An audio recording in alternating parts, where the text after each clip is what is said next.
As with all techniques, the ending most of the times will be the same. The beginning will be different. But this time, to look at the Irimi Nage technique, we'll look at one of the beginnings, which will give you a good feeling of the rest of the different ways to do it. So we'll look at the same side attack, which in our style we call katatedori, but that depends. So first of all, in this way, I want to get out of the grab, and also notice that for me to be here is dangerous because he could punch, kick, so I don't want to stay here for long. So first of all, I will move towards the back where it's harder for him to reach me.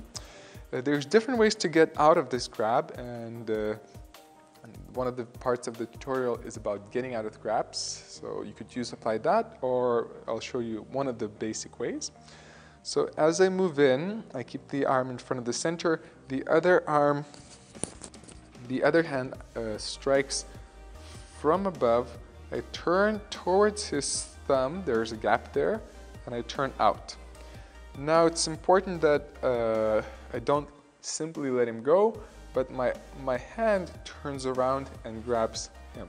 So from here, I go to here. And I extend his energy. I don't want him to turn back to me with the other arm. So I push him through. I enter, so that's the Irimi.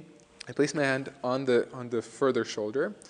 I bring him towards my shoulder.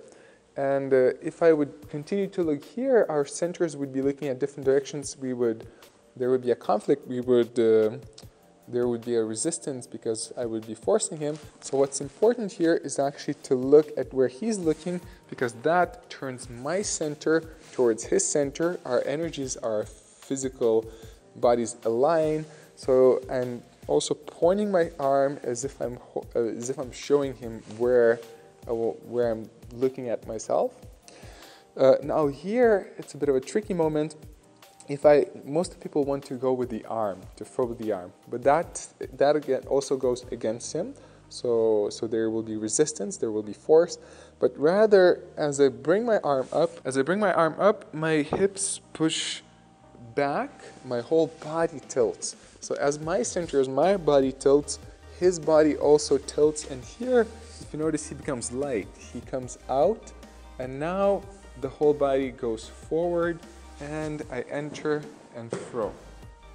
So as you see, the throw is not really throwing with the arm. The throw actually mostly happens by bringing out the person out of balance, and just the stepping in is just a tiny finisher. It's not, the stepping in is not the throw actually happens before. So here, I enter, I bring the person towards, I align with him by showing the dojo. I bring his center out, so pretty much here the throw already happened, and now I simply go step with my whole body and lead him to the throw. So what we did here was a Kihon variation. It was starting from static. He was holding me, we stop. The Kino Nagaya version is more flowing. It gives more space, so actually it works better with the cut. So this time I'll go from below, and here, as I cut, my arm pushes out. My arm pushes itself out, so I would be free. The other principles, most of them will be the same. I enter, I align, but this time, I will cut, and I'm not going to push him down by forcing him, but rather I'll be stepping back and giving space as I cut.